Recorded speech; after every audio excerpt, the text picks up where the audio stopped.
On va du coup retrouver William Lawrence, professeur à l'Université de Washington. Monsieur Lawrence, bonsoir. C'est une journée historique et symbolique aujourd'hui pour la Tunisie. Est-ce qu'elle marque, selon vous, la fin de la transition démocratique ? C'est un grand jour pour la Tunisie. C'est important pour le monde arabe, pour le monde musulman, pour la, la- la- la- la réussite de la démocratie contre l'extrémisme. Est-ce que la transition démocratique est terminée? Non, non. Il y a pas, on n'a pas assez de temps, on n'a pas assez d'institutionnalisation des changements pour dire que la transition démocratique est achevée. Si les chiffres sont confirmés, Béji Caïd Essebsi arriverait en tête lors de ce premier tour.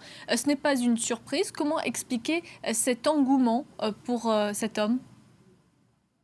Euh, en- la plupart des Tunisiens qui ont voté pour Béji Caïd Essebsi ont voté contre Nahda, contre le parti islamiste. Ceux qui ont voté pour Marzouki ont voté pour la révolution et contre l'ancien régime. Pour moi, le plus important, c'est que 70% des Tunisiens n'ont pas voté.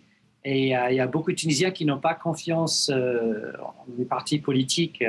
Et pour eux, les grands soucis, ce sont des soucis économiques. Et là, pendant la campagne présidentielle, on n'a pas discuté l'économie d'une manière claire il n'y avait pas de programme avancé, les programmes économiques intéressants. Et du coup, tout est encore possible, selon vous, lors du second tour de la présidentielle ? J'ai pas bien entendu, mais pour le second tour, une chose importante à dire, c'est que Marzouki n'a pas eu 20%, 25%, il a eu 32% et Marzouki 42%. Donc là, c'est vraiment une course à cheval. Il y aura une compétition là importante et je crois que la campagne sera au niveau rhétorique de pire en pire. Donc on va avertir les Tunisiens.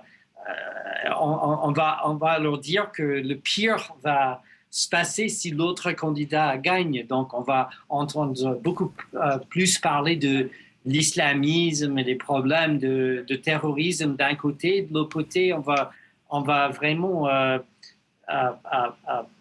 dire que le réussite de Béji Caïd Essebsi, c'est la restauration de l'ancien régime. Merci beaucoup, William Lawrence, pour cet éclairage.